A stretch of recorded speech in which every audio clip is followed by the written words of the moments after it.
Hopi Production Television présente tous les dimanches à l'émission Moment spirituel, L'amour emprisonné.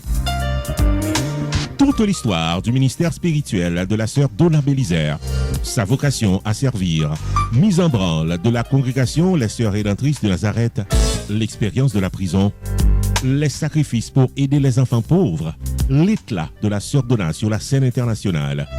Chaque dimanche, un épisode à Moment spirituel, L'amour emprisonné, avec sœur Donna Bélisaire sur Hopi Production Television.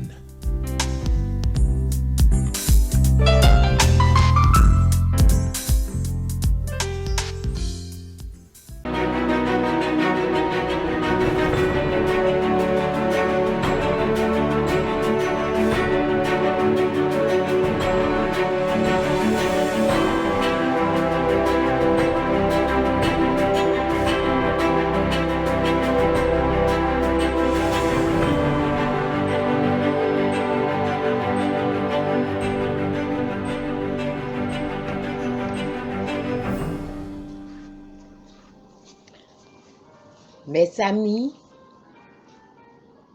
mes fans, mes fils et mes filles de par le monde.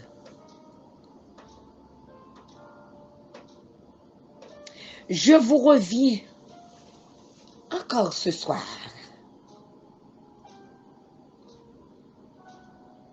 avec l'énergie solaire, l'énergie d'amour, l'énergie vivifiante, l'énergie fortifiante, l'énergie qui saurait vous traverser comme les rayons de soleil traversent la glace.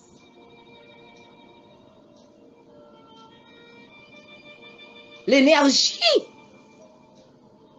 qui saurait vous communiquer quel que soit l'endroit où vous vous trouvez. Cette énergie vous traverse, soyez-en sûrs. Nous autres, prier, c'est la communication de cette énergie-là qui traverse le monde. Qui saurait vous communiquer et vous traverser? Là où nous en sommes, nous pouvons vivre avec vous ce que vous vivez dans votre existence, dans votre cœur, au plus profond de votre être. Cette énergie qui saurait vous faire retrouver votre force vitale dans des situations embarrassantes, dans des situations inhumaines.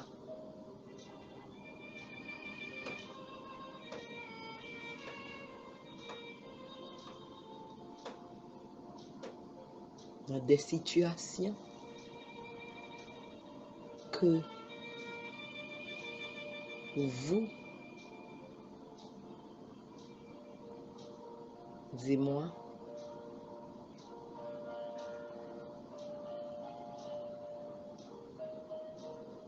on ne sait quoi faire, quoi décider, où aller, quelle direction prendre. Mais sachez bien, l'énergie est là. L'énergie est là pour vous aider à vous arrêter, à reprendre force et à continuer.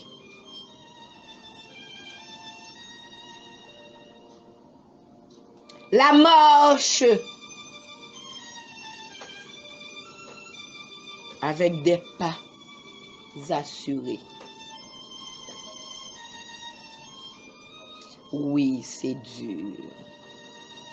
C'est dur. La vie qui est la plus importante au Seigneur, ces vies-là se perdent pour rien. C'est dur.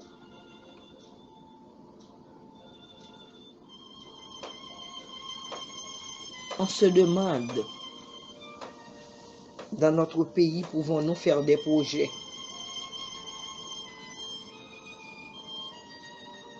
Notre vie est rien. Ce que nous savons que la nature nous avait donné, que le Tout-Puissant nous avait donné, qui était notre vie. Elle n'est rien. J'ai compris. Ce père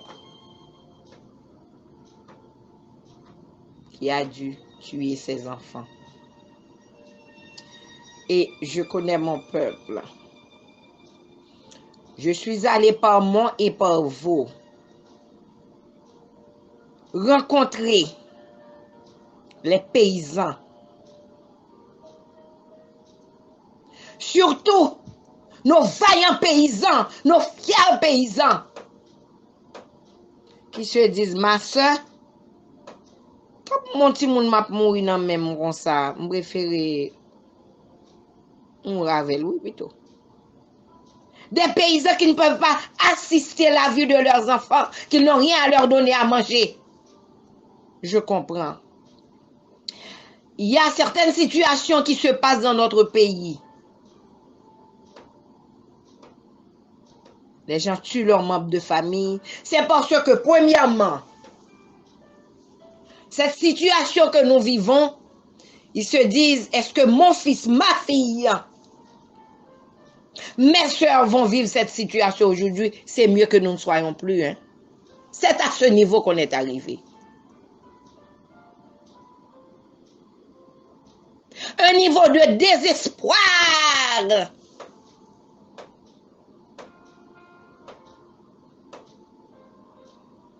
qui nous fait qu'on a dû prendre une décision fatale. Parce que ce père-là se dit, si on ne le fait pas, au moins qu'on soit tué par la faim, par des gangs, par des tout. Il faut que ce soit noir, parce qu'il n'y a plus de vie pour nous. Il n'y a rien à l'horizon encore. Nos chers concitoyens, nos chers compatriotes, vivent au jour le jour, chaque heure, chaque minute, chaque seconde. Ce sera la dernière, parce que il n'y a plus de responsables dans notre pays.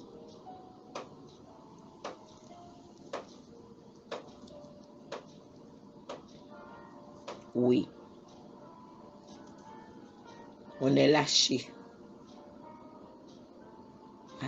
À tout bout de vent. Le vent nous emporte partout. Je suis fatiguée d'entendre des jeunes qui ont dû prendre des occasions en mer.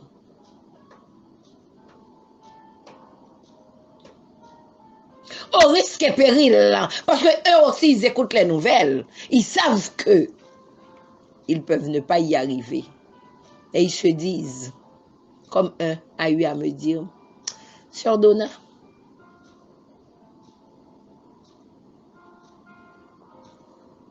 quel que soit, ou l'homme ou pas l'homme, pas mourir, soit fait, qu'on mourir pour une cause. Bon.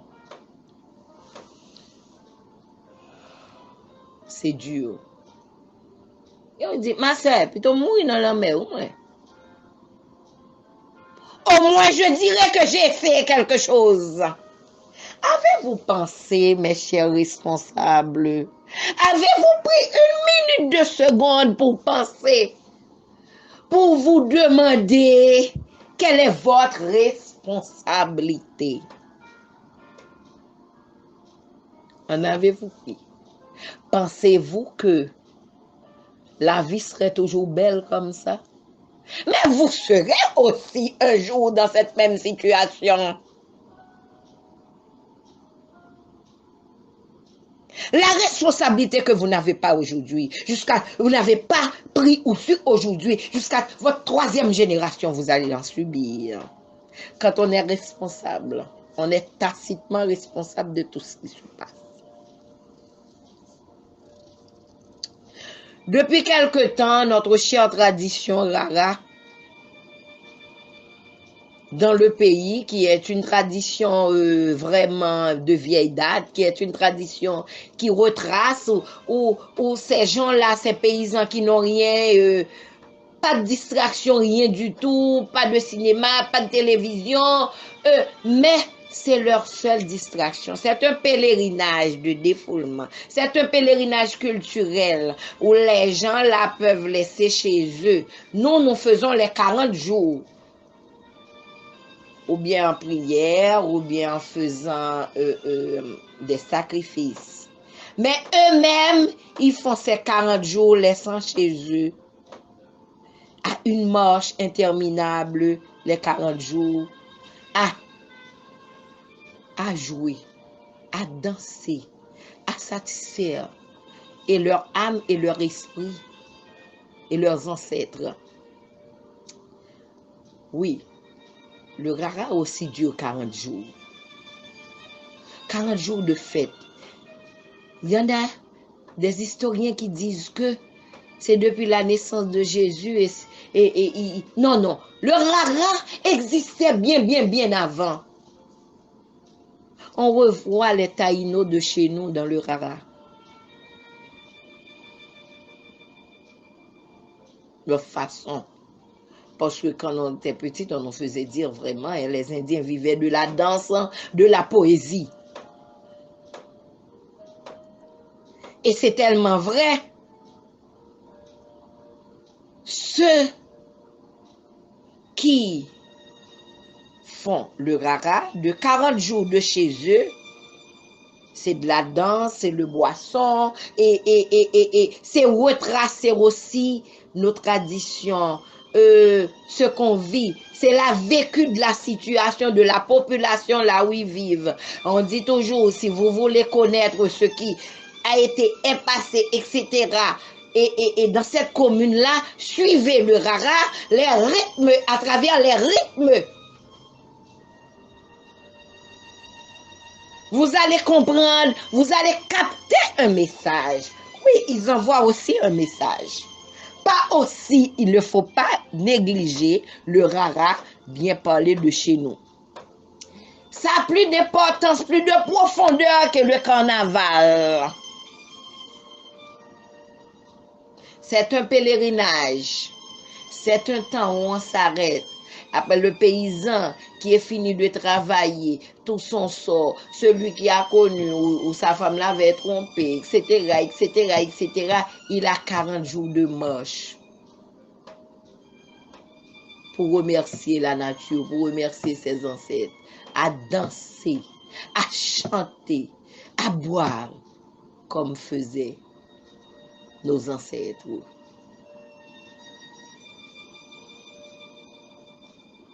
Ces 40 jours, une sorte de jubilation des esprits. C'est une tradition très forte chez nous.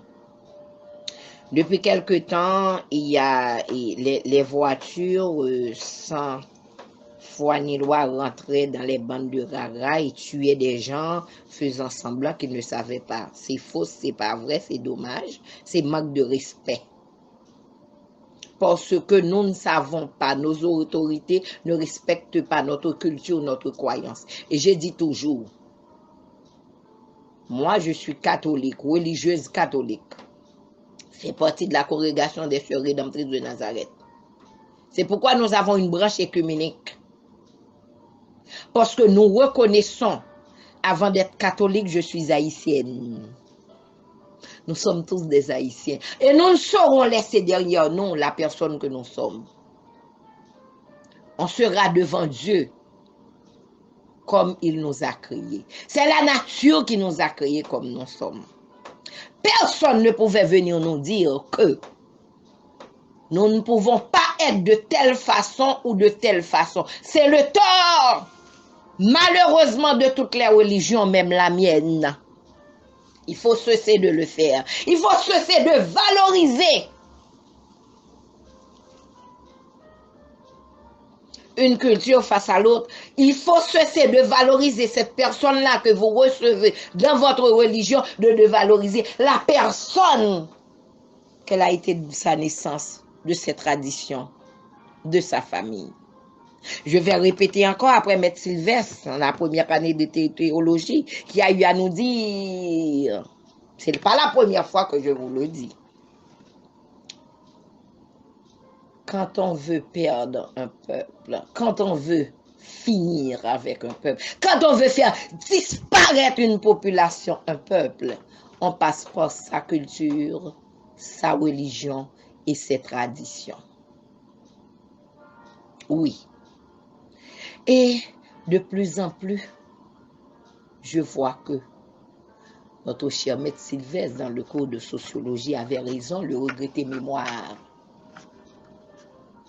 Et il m'a fait prendre conscience de moi-même. Il m'a fait prendre conscience de me dire, mais quoi? Oui, certes, je dois m'arrêter un peu pour savoir qui je suis. Oui, qui je suis vraiment.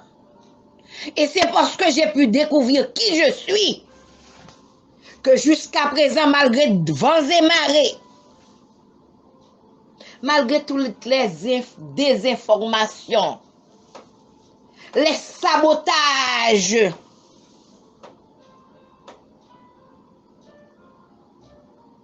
les racontars, je continue ma route parce que je sais qui je suis. Qui je suis. Qui je suis. Et je m'accepte. Et je m'accepte. Je m'accepte. Allez devant votre miroir aujourd'hui. Restez chez vous ou fermez votre chambre. Restez en méditation. Dis-moi, je suis Sœur Donna, je sais qui je suis et je m'accepte. Moi, je suis Marie, je sais qui je suis et je m'accepte. Moi, je suis Jean. Merci à la nature qui m'a créé. Merci à Tout-Puissant et ses puissances. J'accepte d'où je viens comme haïtienne. Je sais qui je suis et je m'accepte. Sans avoir honte de le dire. Qui je suis. Sans être gêné de dire oui, je suis haïtienne. Oui. Originairement, ma religion est vaudou. Je me suis converti catholique, protestant, adventiste, quel que soit. Mais il faut respecter ce que la personne que vous avez été d'abord. Oui. Et c'est à cette façon-là que vous allez pouvoir servir Dieu qui est à l'intérieur de vous. Respectez le Dieu qui est à l'intérieur de l'autre. Et vous harmonisez, mon Dieu est ton Dieu, comme dit, et Cantique des Cantiques, mon Dieu sera ton Dieu sera mon Dieu. Mais à l'origine, il faut cette acceptation. Quand je saurai qui est mon Dieu, qui est ton Dieu, je te respecte, tu me respectes. Et nous vivrons un monde de paix. Je ne peux pas finir pour ne pas dire Jacmel, ma ville natale, je suis normandienne, je suis jacmelienne, a eu un coup.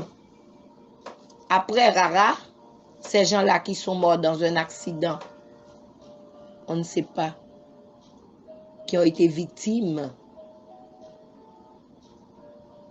Nous avons eu cet avion-là qui est écrasé. C'est triste, des professionnels, des gens qui ont tout fait. Notre peuple s'adapte toujours à leur situation. Je vais critiquer personne. Aussi bien les piétons, je les vois là qui traversent toute une montagne, qui ont dû se frayer une autre route pour se rendre à Jacmel de Port-au-Prince. Depuis que la situation s'est vide, au risque et péril. Aussi bien aussi, il y a des hommes d'affaires, des personnes qui n'ont pas beaucoup de jours, qui doivent laisser chez eux, aller visiter leur famille et retourner. Ces gens-là aussi ont dû s'adapter avec une transportation le plus le plus facile. Et voilà qu'ils ont perdu leur vie. Ça fait 2 fois que c'est arrivé chez nous. J'envoie mes sympathies à tous les Jacques Méliens et à moi comme Jacques Mélienne. On se dit pourquoi. Aller chez moi après Carrefour, c'est toujours la belle route. On regarde la route de Jacques Mel, c'est les yoles, les petites voitures qui font ça, les petits autobus. D'un coup, on a tout changé. Mais comme je vous dis, c'est arrivé parce que notre peuple, c'est un peuple qui s'adapte à toute situation. Je les comprends. Mais il faut se poser les questions. La responsabilité est à qui maintenant? Ah! À qui incombe cette responsabilité? Quand on voit l'ingénieur qui est parti, bon, chacun avait leur... et leur situation. Chaque vie que nous perdons, mes amis, ça nous prendrait encore et peut-être un siècle encore pour rénover cette vie-là. Surtout, la vie est la chose la plus importante au Seigneur. S'il vous plaît, donnez-vous la mission de protéger les vies. Au moins, c'est la plus grande mission que vous pouvez avoir, protéger les vies. Je vais vous laisser, mes chers amis, avec mon cher frère Gloriba, qui saurait encore. C'est parce que nous, dans le moment spirituel, on ne saurait vous inspirer, vous parler de la spiritualité sans ne pas vous trouver en pleine forme aussi, qui va vous aider avec la santé physique, mentale. Merci. Encore, c'est avec vos sœurs Donna de l'amour, je vous envoie les rayons d'amour. Vivons encore pour témoigner l'amour. Vivons pour témoigner l'amour à nos frères et sœurs, pour les aider à survivre, même au-delà de la vie. Merci. À dimanche prochain.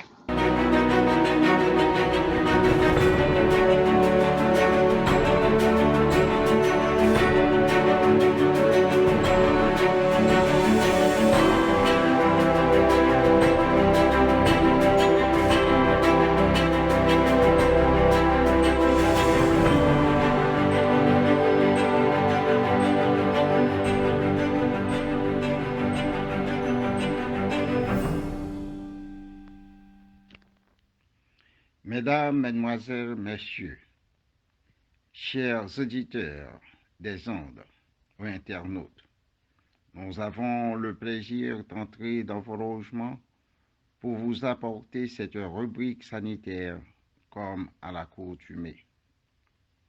Nous vous sommes gré et nous prenons plaisir à vous saluer au nom de la communauté ou congrégation Sœurs Rédemptrices de Nazareth.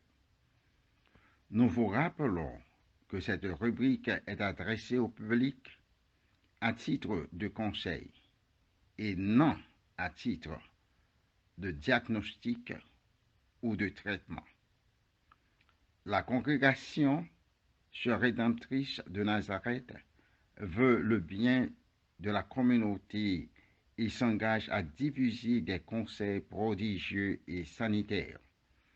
Cette congrégation vous encourage hautement à rechercher l'aide de vos professionnels curatifs sanitaires en cas où vous en avez grand besoin. La semaine écoulée, nous vous avons parlé des bienfaits de l'acide linoléique conjugué, de la caféine et spécialement de celle retrouvée dans le thé vert. Nous avons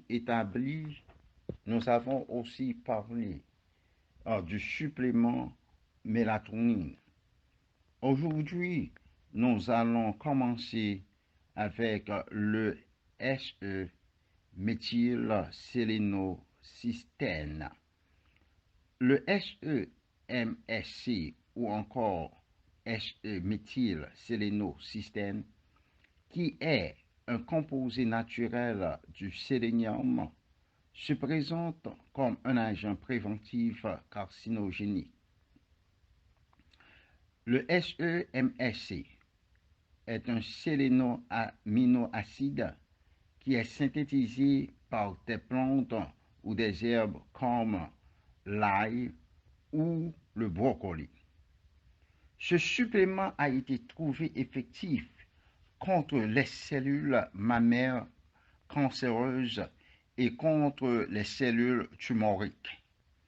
C'est un élément chimiopréventif qui conduit à l'apoptose, c'est-à-dire à la tuerie des cellules cancéreuses. Les femmes exposées à cet élément, soit le SEMSC, sont censées moins à risque du cancer du sein. SEMSC peut réduire à 33% les cellules cancéreuses dans les lésions. SEMSC peut réduire le développement des tumeurs à 50%. Et je dois vous dire, au contraire des autres éléments séléniques, le SEMSC a été trouvé 10 fois moins toxique chez les animaux qui le consomment. Le deuxième élément que nous abordons aujourd'hui se trouve dans notre cuisine et qui est une plante antique et dont a parlé même la Bible.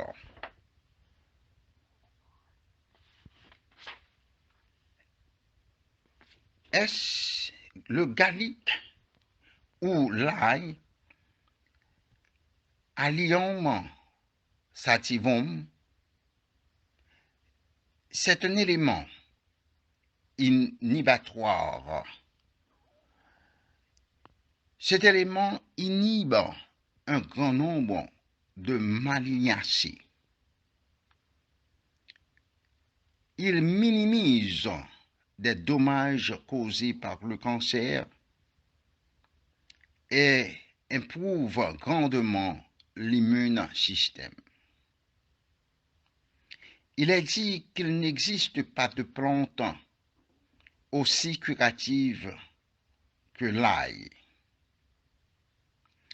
Je dois vous dire que l'ail agit sur le foie comme sur des maladies dégénératives.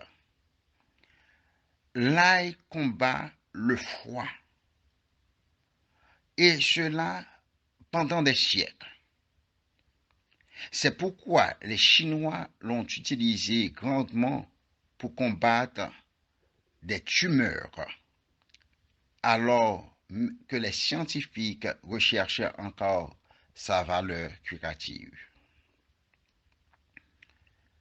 Les docteurs Benjamin Lo et Zhenshu Liu ont éprouvé cet élément et déclarent que l'ail est plus effectif que la vitamine C en prévenant la formation des cellules carcinogéniques.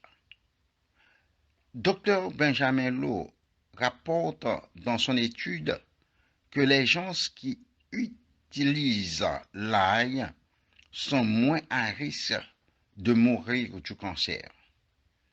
Il trouve que seulement sur 100 000 personnes, 3 utilisant l'ail peuvent mourir. Seulement 3. L'ail est son effet anticarcinogénique n'est pas seulement limité aux malignités gastriques, mais aussi à combattre la tuberculose et le cancer de la vessie. L'extrait d'ail réduit les incidences cancéreuses du sein de 70 à 90%.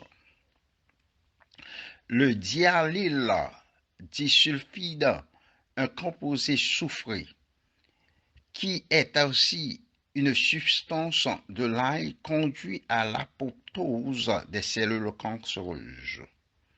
Ce composé est utilisé dans la destruction des cellules tumoriques aussi du foie. S-allylcystéine inhibe le neuroblastome chez les humains. L'axylalicin, un autre composé de l'ail, tue le développement du cancer épidermique ou de la peau. Le sulfide d'hyalyle combat le cancer de l'œsophage. Le S-allylcystéine et le sulfide de d'hyalyle empêchent les cellules carcinogénétiques de proliférer. Les deux réduisent les tumeurs du côlon. L'ail aide avec les effets adverses de la chimiothérapie. Certains éléments dans l'ail ont des propriétés antioxydantes et d'autres sont des antioxydants même. Un autre bienfait de l'ail, c'est que cet élément augmente l'immune système grandement. L'ail sert de macrophage pour les cellules tumoriques et carcinogéniques. L'ail cru, surtout, tue 139% de cellules tumoriques et on peut se servir aussi de Purgar Caps comme supplément et 1000 mg de cryolique est très efficace pour le corps.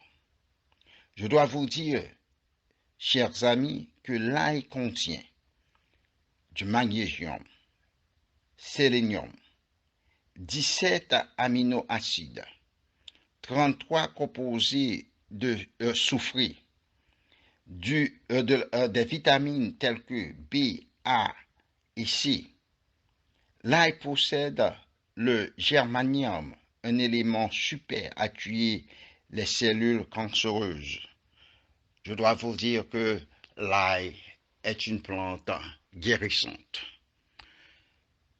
Mesdames, Mesdemoiselles et Messieurs, avec ceci, nous allons arrêter cette rubrique car l'heure est contre nous. Cependant, nous continuerons la semaine prochaine avec cette exposition.